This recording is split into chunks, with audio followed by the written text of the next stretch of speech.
Graças a Deus, irmãos. Para mim é uma alegria especial quando eu vejo uma igreja com um número bom de visitantes.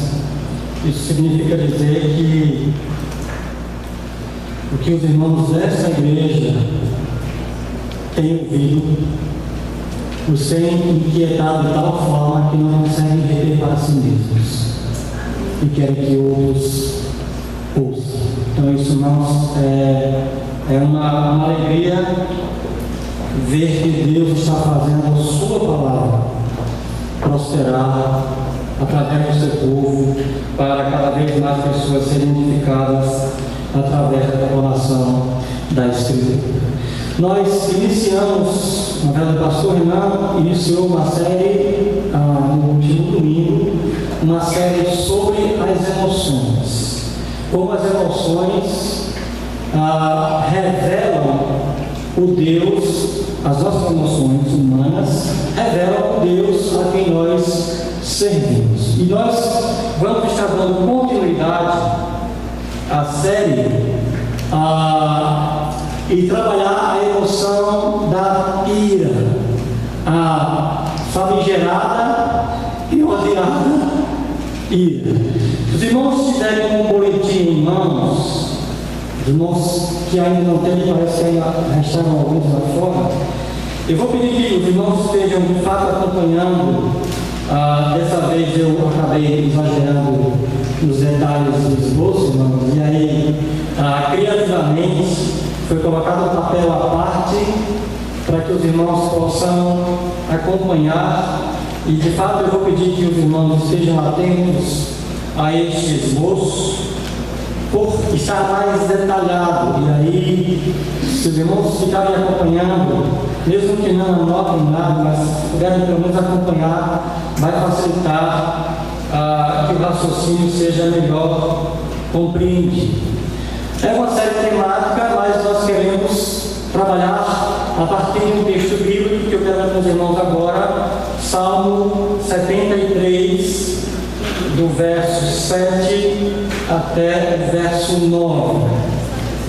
E aí os irmãos não entendam mal, embora seja uma série temática, Salmo 37, do verso 7 até o verso 9. Embora seja uma série temática, irmãos, nós temos uma porção da Escritura que vai nos servir de base, particularmente o livro dos Salmos, que é o livro que trata exatamente da expressão das emoções. Deus nos criou seres emotivos, e uma das coisas que mais pode nos fazer mal como seres humanos e como servos de Deus, servos e servas de Deus, é sufocar as emoções, reprimir as emoções ou negar as emoções. Definitivamente não é isso que a Bíblia nos ensina, e particularmente o livro de Salmos. E aí a emoção que nós queremos tratar hoje é a emoção da ira.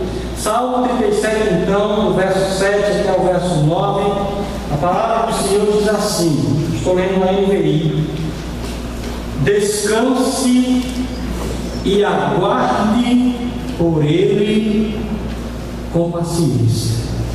Não se aborreça com o sucesso dos outros, nem com aqueles que maquinam o mal. Evite a ira e rejeite a fúria. Não se irrite. Isso aqui não é o Chaves falando, não. É o Senhor. Não se irrite. Isso só leva ao mal, pois os maus serão eliminados. Mas os que esperam no Senhor receberão a terra por herança. Senhor, nós imploramos que a tua graça não se aparte de nós, Senhor, neste momento em que vamos ouvir a tua palavra, para que esse momento de fato seja útil. Faça-nos um bem, Deus. Assiste-nos com o teu Espírito, dá-nos iluminação, abre os olhos do nosso coração, Senhor, a fim de que as aplicações necessárias para cada um aqui sejam percebidas conforme a necessidade, porque o Senhor operou no nosso meio. Em nome de Jesus.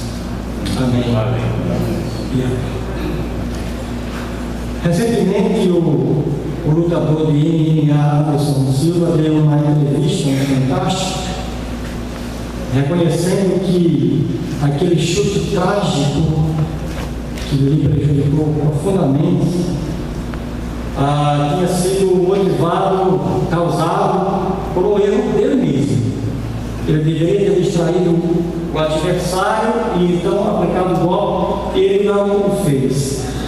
De fato, irmãos, quando nós treinamos artes marciais, uma das coisas que nós aprendemos é quando você vai empregar um chute, onde você não deve chutar o oponente. E não se trata da dica do senhor Miyagi, não é? Karate Kid, Daniel San, karatê aqui, karatê aqui, karatê aqui, nunca.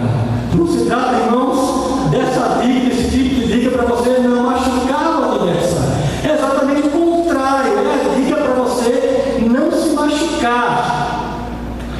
E aí, quando você aprende a chutar, uma das coisas que você aprende particularmente a não chutar, principalmente se for com o peito do pé, é nunca chute o cotovelo do seu oponente. Porque os irmãos podem perceber, o cotovelo não precisa de muito treino para ser uma parte do nosso corpo que oferece bastante resistência.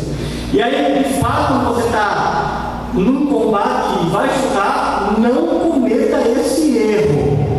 E aí, quando eu era adolescente, entre os meus 15, 16 anos, eu estava no combate, isso era normal, depois do treinamento, você aprendia os golpes novos, eu treinava os golpes que já tinha aprendido, e ao final você ia para o combate para tentar colocar em prática aquilo que você tinha treinado e aprendido de novo, normal.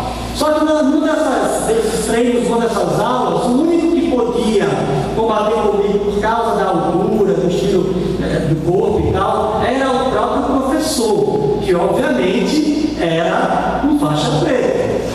Eu apenas um mísero faixa verde. E aí, quando a luta começou, o treinamento começou, o combate começou, e chute vai, chute vem. E aí o professor dá um dos seus chutes, eu consigo recuar e aplicar a defesa. Mas aí quando eu aplico a defesa, adivinha? Ele consegue com o seu peito do pé chutar o meu cotovelo. E como eu já fiz isso também, meus irmãos, que dor dilacerante.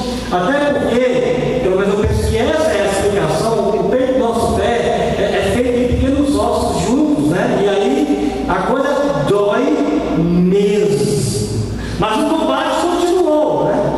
E aí, chute vai, chute vem, defesa vai, defesa vem. Ele chuta agora com o outro pé. E aí, mais uma vez, eu me afasto, aplico a defesa com o braço.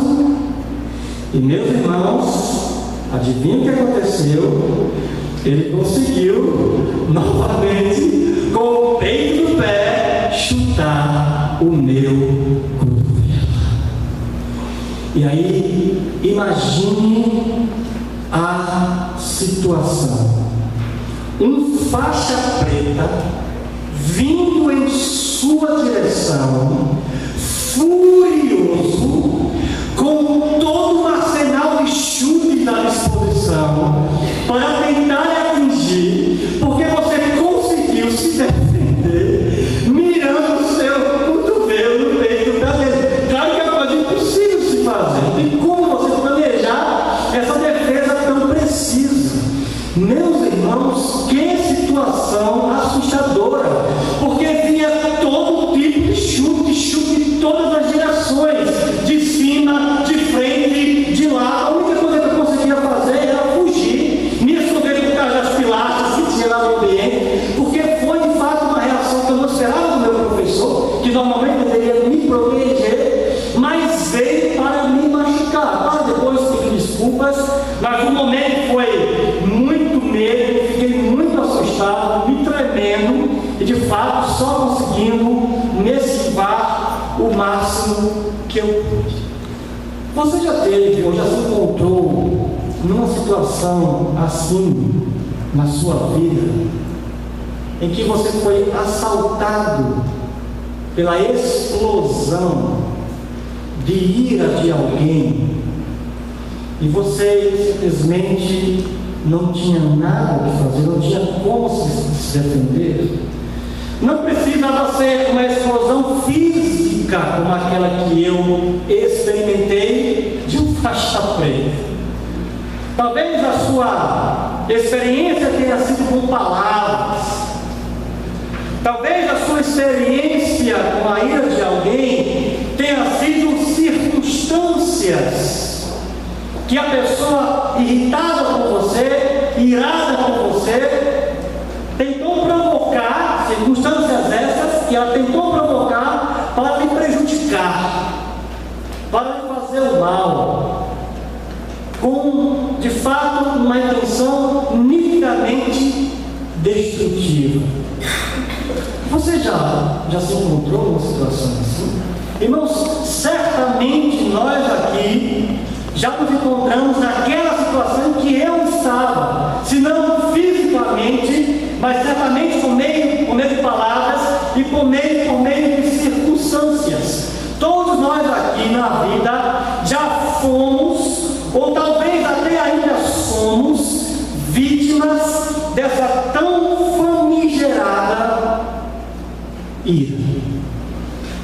Talvez você, é possível, não seja vítima, talvez você seja o próprio algoz. Afinal de contas, nós também já estivemos no lugar daquele professor, disparando toda a nossa fúria contra alguém, fisicamente, através de palavras, criando circunstâncias para prejudicar aquela pessoa, seja como for, irmãos, seja como vítimas, seja na condição de vítimas, seja na condição de algozes. Parece que a única coisa que nós podemos fazer com a ira é lamentá-la. Talvez você seja, por exemplo, uma pessoa introvertida, uma pessoa calma, uma pessoa muito na sua, muito passiva, muito sem reação. E aí quando você tenta se entender por quê, talvez você nem goste de ser tão passivo assim, tão calmo assim. Você gostaria de ser uma pessoa com mais capacidade de reagir. E aí quando você se pergunta por que você é assim, tão calminho, talvez seja porque você foi criado num lar onde seus pais viviam gritando, sua mãe vivia explodindo com você, e aí emocionalmente você absorveu isso, se tornando uma pessoa calma demais, passiva demais, sem reação. A raiva que se tem de você, às vezes, é que você é muito calmo. Às vezes, quem convive com você tem esse tipo de reação. Ou você se tornou o oposto. E aí, isso é típico, né? Quando nós gritamos com a criança na hora da raiva, nós estamos ensinando a criança também a gritar. E aí, quando aquele adulto se transforma num adulto explosivo, se transforma num adulto de pavio curto, os pais ficam sem entender por que o filho é daquele jeito, mas na verdade você disciplinou muito bem seu filho para ser um homem ou uma mulher explosiva. Seja como for, irmãos, nós parece que só podemos olhar para esse sentimento de ira nosso ou dos outros com lamento. E a conclusão parece ser: bom seria que não existisse essa tal de ira. Bom seria que as pessoas nunca se irritassem. Bom seria que as pessoas nunca perdessem a paciência. E aí Chaves não pudesse dizer o que ele dizia: ninguém tem paciência comigo. Não é? Às vezes a gente chega a essa conclusão. Seria ótimo que não existisse a ira. E aí quando nós chegamos a essa conclusão e nos percebemos como essas pessoas vítimas da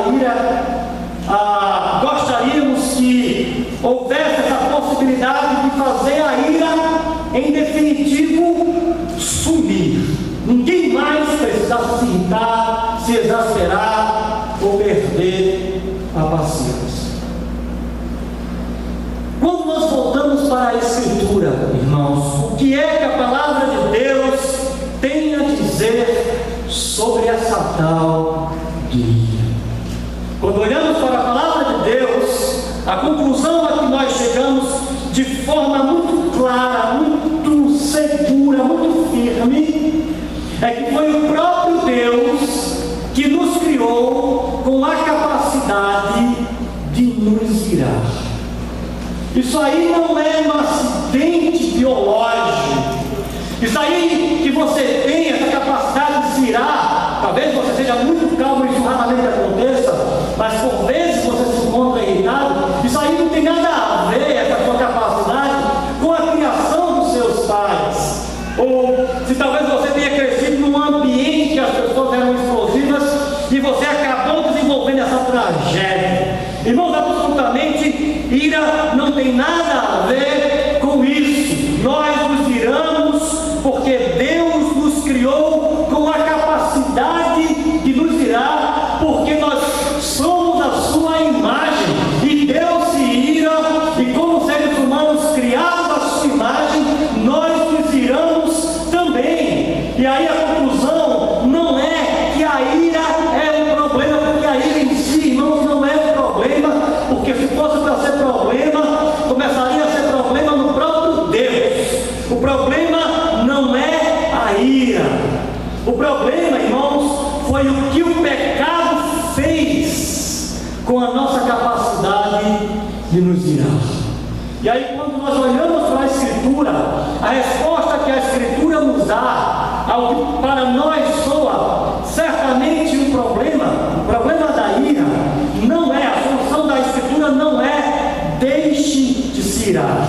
A solução da Escritura não é acabe definitivamente com esse sentimento ruim, com essa emoção trágica que há no seu coração. Definitivamente, irmãos, não é isso que nós encontramos na Escritura.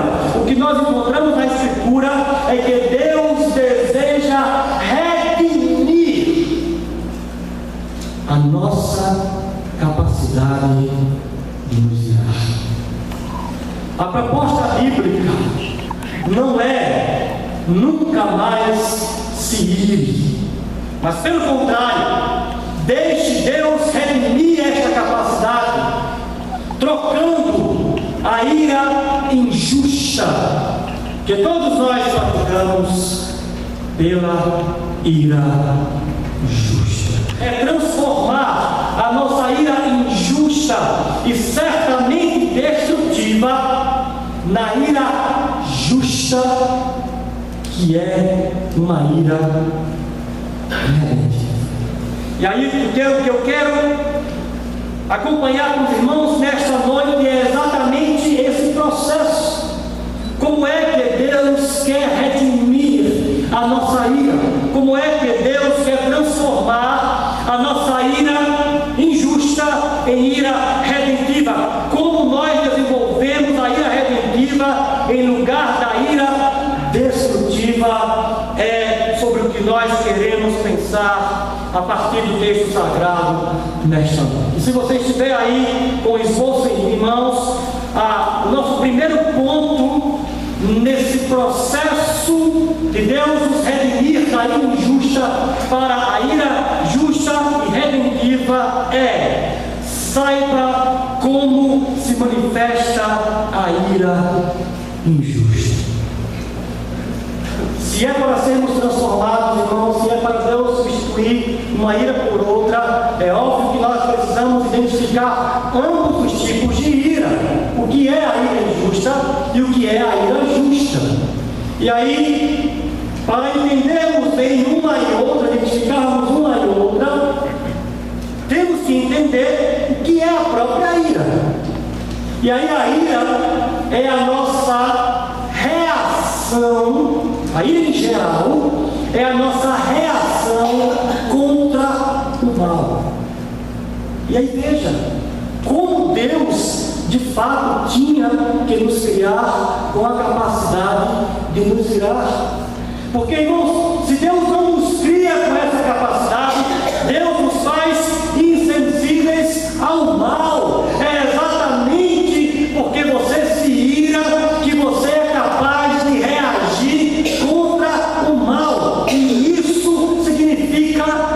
ira, aliás, é a ira que nós encontramos no próprio Deus, a capacidade de reagir ao mal. Só que por causa do pecado, essa nossa capacidade ela é distorcida, ou seja, nós transformamos mal em bem em mal, e aí não odiamos o que era para odiar e acabamos odiando aquilo que certamente deveríamos amar. Diante disso, irmãos, precisamos saber como se manifesta essa ira distorcida, essa ira que foi afetada pelo pecado. E como ela se manifesta? Em primeiro lugar, ela se manifesta procurando controlar os outros com respeito àquilo que consideramos essencial para o nosso bem-estar. E aí me permita começar pelo final. Nós fomos criados para o prazer. Eu e você fomos criados por Deus para a satisfação. E a grande prova disso, biblicamente falando, é o Éden. Quando Deus nos criou, Deus nos colocou num Éden, num jardim cheio de fruta, todo tipo de fruta, todo tipo de sabor, irmãos. Um jardim extremamente irrigado para que nunca sofresse qualquer tipo de erosão, problema de seca, as árvores não fossem frutíferas. Por que isso? Porque Deus nos criou para a satisfação.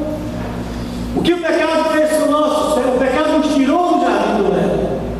Só que o pecado não tirou do nosso coração o desejo de satisfação. Nós vivemos, enquanto não encontramos Jesus, uma eterna busca de retorno ao Éden.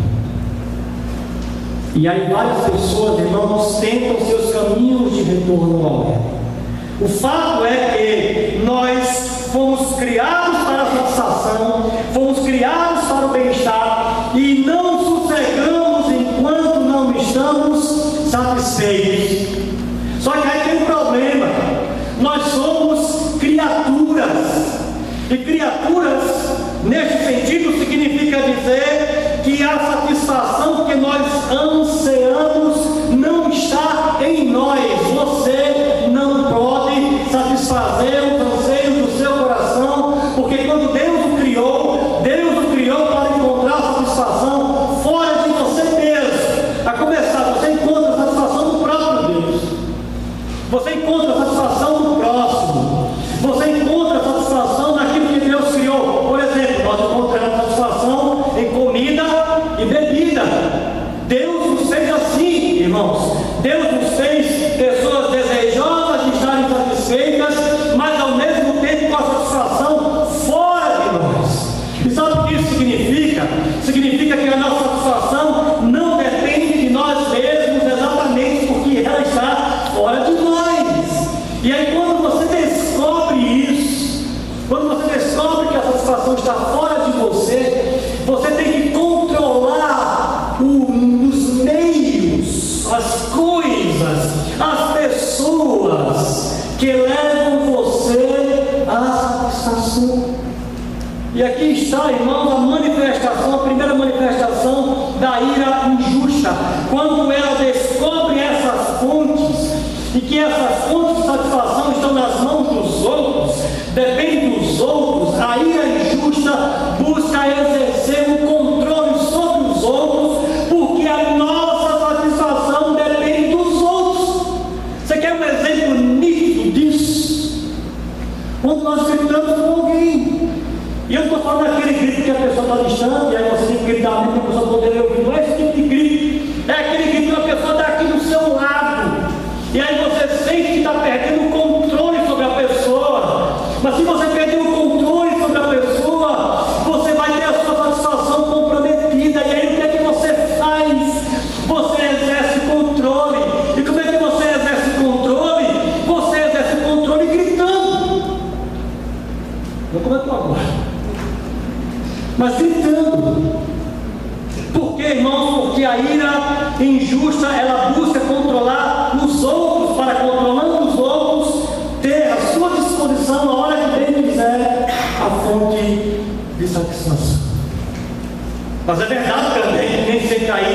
injusta consegue controlar, na verdade. Nem sempre conseguimos isso. E aí, a próxima manifestação da ira injusta, ela busca destruir os obstáculos à nossa satisfação ou o que for responsável por nosso vazio. Se tem uma pessoa que é responsável pelo meu prazer e eu não consigo controlá-la, eu vou destruí-la. Eu estou numa empresa e tem um carro que eu estou querendo demais, eu uso demais aquele carro ali. Aquele carro vai me dar poder, vai me dar dinheiro, vai me dar prestígio, vai me dar respeito. Mas tem alguém naquele carro, e aí, como eu não posso controlar a pessoa, dizer, fulano, entrega o carro aí para que eu tome o seu lugar, o que eu faço? Eu crio mecanismos de destruição sobre aquela pessoa, para que o carro fique vago e aí seja meu. A ira injusta, irmãos, quando ela não controla, ela destrói os obstáculos da nossa satisfação. E aí, quando ela não consegue destruir os obstáculos da satisfação, ela destrói o que for responsável pelo nosso vazio. Porque aí também nós fracassamos, não é verdade? Tentamos destruir os obstáculos da nossa satisfação. Eu estou gostando daquela mulher, por exemplo, mas tem alguém já na vez, e eu não consegui destruir o cara. Falei mal do cara, falei o cara, mas no final das contas ela ficou com ele, e aí já que eu não pude ficar com ela, eu vou destruir aquele que causou o meu vazio, aquele que é responsável pela minha frustração. E aí a satisfação passa a ser a destruição daquele que é responsável pelo nosso vazio. Mas não para irmos. A ira injusta, no final das contas,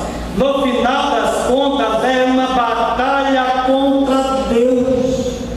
Toda ira injusta é uma revolta, ao final das contas, contra Deus, por duas razões muito simples de entender. Primeiro, que como Deus nos fez criaturas, ou seja, Deus nos fez vulneráveis. Por mais que você queira estar satisfeito, você não pode. Você depende de um outro, seja esse outro Deus, o próximo, alguma coisa que você deseja. O fato é que, irmãos, como criaturas, somos vulneráveis. O meu desejo, a minha satisfação pode ser bloqueado. Eu posso ser impedido de ter o meu prazer satisfeito. E isso dói.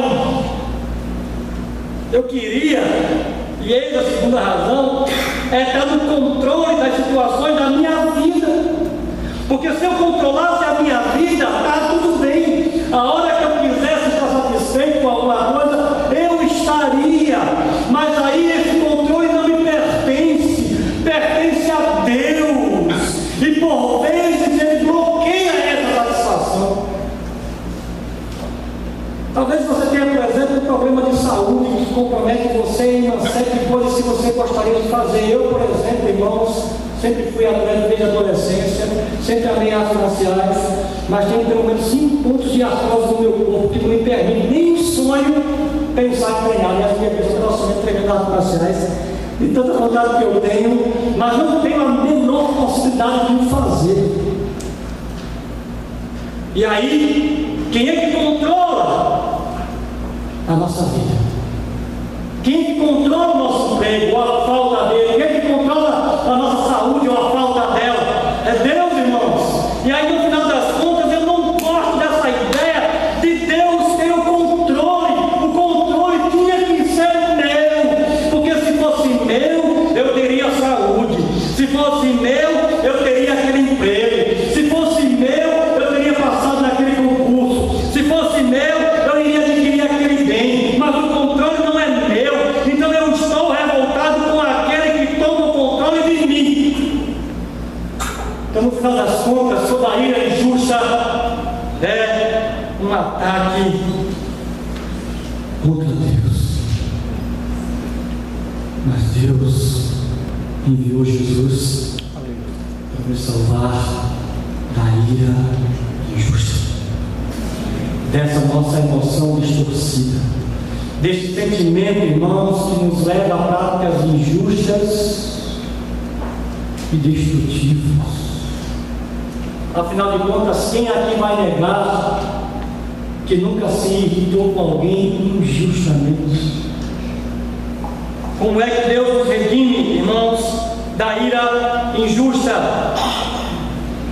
Segundo lugar, saiba como a ira redentiva é a solução de Deus ao desafio da ira injusta.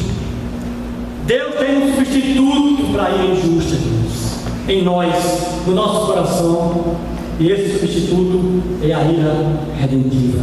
Mas como Deus quer operar no meu e no seu coração a ira redentiva? Primeiro, não deixe que a ira injusta assuma o controle. E aí você vai me dizer: Leonardo, você está brincando comigo, não é? Porque é exatamente isso que eu não consigo fazer. Se eu controlasse a minha ira, eu não teria problema com ela. Então, irmãos, esse conselho soa no mínimo incapaz, no mínimo sem sentido, para não se dizer ridículo. Como é que você diz a uma pessoa que tem problema com ira: não deixe a ira injusta assumir o controle? Parece que isso não vai nos levar a nada. Mas aí há alguns princípios bíblicos que fazem com que seja possível exercer esse controle. E a dica aqui não é contra a T10, e aí se quer contra a T10. A dica bíblica, irmãos, não é essa. A dica bíblica é: não faça nada. Para que você não deixe a ira injusta assumir o controle, basta que você não faça nada. E aí você vai dizer: Leonardo, continua na mesma, porque o problema é que eu não consigo ficar sem fazer nada. Se eu tiver uma crise de ira, eu vou fazer alguma coisa, vou falar o que eu não devo, eu vou agir como não devo. Então, como que eu não vou fazer nada? E aí o que a Bíblia diz, irmãos, para que você não faça nada no momento de ira, é: antecipe os efeitos finais da sua explosão de ira. O homem seja pronto para ouvir, tarde para falar, tarde para se irar, porque a ira do homem não opera a justiça de Deus. É o que nos diz o apóstolo Tiago. Eis a solução: olhe para os efeitos. Todo mundo aqui já teve a experiência de ensinar alguém, seja formalmente, na sala de aula, por exemplo, seja informalmente, ensinar a como ligar uma televisão de casa, a como dirigir um carro, enfim, todos nós aqui já tivemos a experiência de ensinar alguém. E aí você vai ensinar a pessoa, ensina a primeira vez, a pessoa não está entendendo. E aí você ensina a segunda vez, né, dando várias explicações, do jeito de falar, começa a fazer a ilustração, a pessoa continua: não estou entendendo. E aí você repete a explicação a terceira, a quarta vez, com aquele sorriso fingido no rosto, né? Não, porque quem ri porque faz isso bem, não está reconhecendo. Se você dá aquele sorriso assim fingido: não, você vai conseguir. Você vai conseguir. Mas lá no mínimo você está dizendo assim: isso não é, irmão? É assim que a gente faz mesmo, né? Faz isso, né? O poder da galera não vai dizer isso, mas lá no coração, né? Lá no tipo.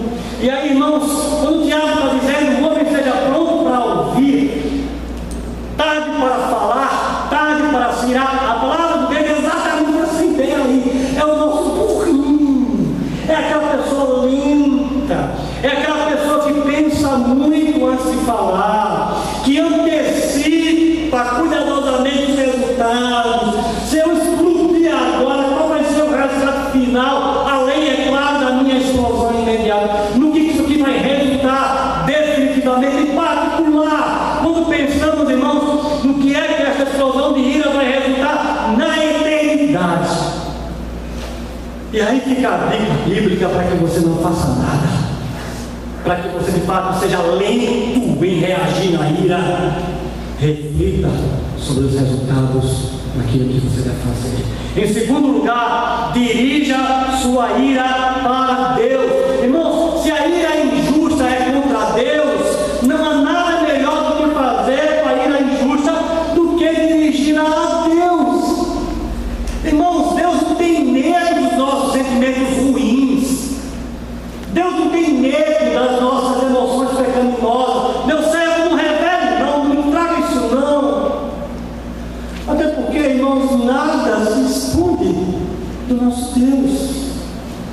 Quando você lê os salmos, o que você vê nos salmos é isso. São os salmistas levando suas iras, não para os seres humanos, não para aqueles que integram o sofrimento, não para aqueles que nos prejudicam, mas para Deus e contra o Senhor. Por que esse motorista abençoado, as irmãos dizem no trânsito, por que esse motorista abençoado acabou de me fechar? Irmãos, em vez de xingarmos o palavrão, em vez de tirarmos o dedo, faça uma oração de protesto àquele que controla todas as coisas. Porque é ali, nós, quando oferecemos a Deus os nossos sentimentos pecaminosos, é que damos a Deus a oportunidade de Deus tratar esses sentimentos errados, inclusive a ira injusta. Portanto, a sua ira é injusta e você reconhece isso, leve-a para Deus em oração. Terceiro, para que você refreie a ira injusta de controlar a sua vida, as suas circunstâncias, os seus momentos, pondere sobre o seu verdadeiro desejo, sobre os seus pecados e sobre Deus. Qual é o desejo verdadeiro por trás desse seu sentimento de ira? Será que no fundo você está irado porque não está detectando aquilo, mas no fundo, se você for muito honesto, você sabe que não precisa, mas deseja tanto que aí acaba desenvolvendo no seu coração um sentimento ilegítimo que não agrada a Deus. Portanto, pondere o seu verdadeiro desejo por trás dessa sua ira. Qual é a satisfação que de fato você quer encontrar por trás dessa ira? É esta satisfação uma satisfação legítima? Segundo, pondere seus pecados. Irmãos, quando nós temos mais revolta com o pecado dos outros do que o pecado em nós mesmos, a nossa ira já é injusta. Jesus disse isso. Como é que você quer tirar o argueiro do olho do teu irmão se tem latrado diante do Senhor?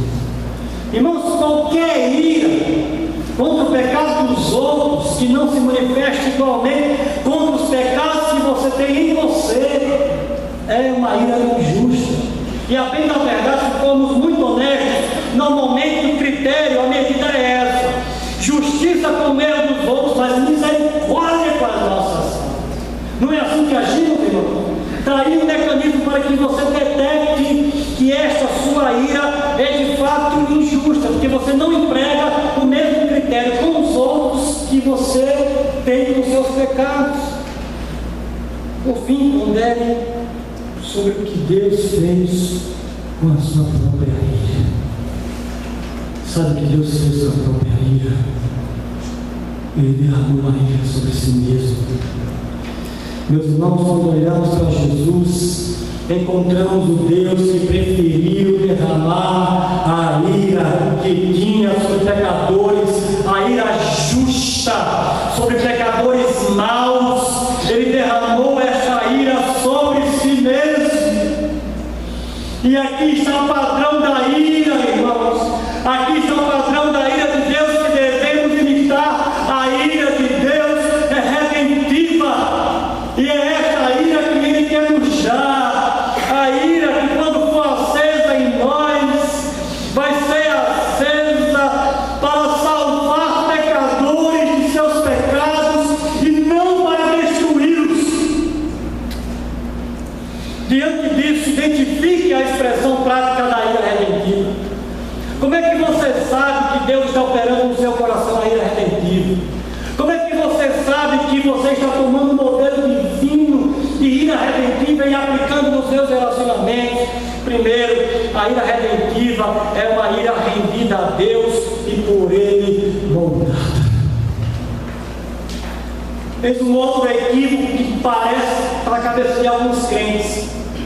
A pessoa mansa é aquela pessoa que não perde o controle, é aquela pessoa calminha, é aquela pessoa que, se você pisar no pé dela, depois de uns 5 minutos que ela vai dizer: ei, está doendo. Irmãos, biblicamente isso não é ser manso. Alguém já comparou acertadamente que ser manso é como aquele cavalo que tem todo um design para velocidade, tem todo um músculo para correr, mas é completamente controlado pelas regras. Não, irmãos, ser manso não é ser sem ira. Ser manso é ter a ira controlada por Deus.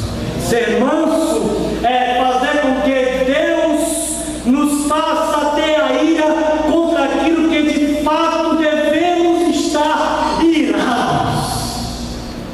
Essa é a identidade da ira redentiva. Segundo lugar, além de ser moldada por Deus, a ira redentiva adverte sobre o perigo, deixando a decisão para o outro. E aí veja como ela é contrária à ira injusta, porque enquanto na ira injusta você quer controlar o outro, na ira justa você adverte o outro, onde é que aquele curso de ação destrutivo vai de fato dar. Mas no final, irmãos, a decisão depende do outro. Você não dá o conselho e força a pessoa ao conselho, porque até Deus, até o próprio Deus nos adverte e espera que tomemos a decisão de aceitar a sua vida. Portanto, a ira redentiva, ela adverte sem precisar exercer o controle. Por fim, irmãos, a ira redentiva, ela convida à mudança, sentindo pesar pelos perigos prováveis que o outro está correndo. Ira redentiva, irmãos, se angustia, porque sabe que se aquela pessoa continuar naquele rumo de ação, continuar levando à frente aquela escolha, aquela decisão que ela tomou, ela vai se prejudicar. Deus não vai aprovar o que ela está fazendo. E quando ela convida a mudança, mostrando que está comprometido com o bem-estar do outro. E essa demonstração de compromisso, irmãos, se manifesta muitas vezes quando você demonstra tristeza. Em vez de ficar exasperado, em vez de ficar perdendo controle, em vez de demonstrar irritação, você demonstra tristeza. Como Paulo, em Atos 20, disse àqueles presbíteros da cidade de Éfeso: eu não deixei de vos advertir todos os dias com lágrimas nos olhos. Irmãos, muitas vezes que as pessoas precisam para mudar não é a nossa voz alterada, não é a nossa irritabilidade expressa, mas é a tristeza evidente. São as lágrimas nos olhos lamentando o curso destrutivo que aquela pessoa infelizmente está decidindo tomar. É assim que a ira redentiva, irmãos, assume o seu papel, não de destruir, não de controlar para o próprio bem-estar, mas assume o seu papel de, imitando o modelo de Deus, manifestar-se para a redenção do pecador. Descanse no Senhor, aguarde por Ele com paciência, não se aborreça com o insucesso dos outros, nem com aqueles que maquinam o mal. Evite a ira, não assuma o controle, espera pela intervenção justa de Deus, rejeita a fúria, não se irrite, isso só leva ao mal, porque os maus serão eliminados, mas os que esperam pela justiça do Senhor, os que esperam pela mudança que somente Deus pode efetuar, esses herdarão a terra. Aleluia. Vamos lá. Senhor, aqui estamos diante da tua presença. E sabemos muitas vezes, sabemos muito bem que muitas vezes, Senhor, a nossa ira, a manifestação da nossa ira não te agrada, Senhor. Nos arrependemos, lamentamos, nos angustiamos, mas ainda continuamos a errar, Senhor. E eis aqui a tua palavra, nos oferecendo a alternativa. E essa alternativa, Senhor, é esperar em Ti, é entregar as circunstâncias da vida a Ti, sem que tenhamos que tomar a situação nas nossas mãos, Senhor. Deus bendito, nos ajuda, porque às vezes parece que se nós não agirmos, a situação vai em definitivo sair do controle e não conseguiremos fazer mais nada, mas não é esse pensamento que precisamos abrigar, Senhor. O pensamento que precisamos abrigar é: vale a pena esperar em Ti, porque Tu és um Deus justo, Tu has de intervir no momento certo, Tu has de nos satisfazer, Senhor, na hora apropriada, e essa hora apropriada da nossa satisfação não é a nossa hora, não é o nosso momento, mas é o Teu momento, Senhor. Aleluia. Nos ajuda, Senhor, de fato a esperar por Ti, sabendo que Tu estás atento às nossas necessidades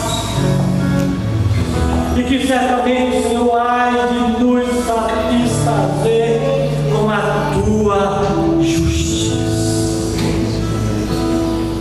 Se nos apegarmos a isso, Senhor, a expressão de ira que nós temos será a ira reta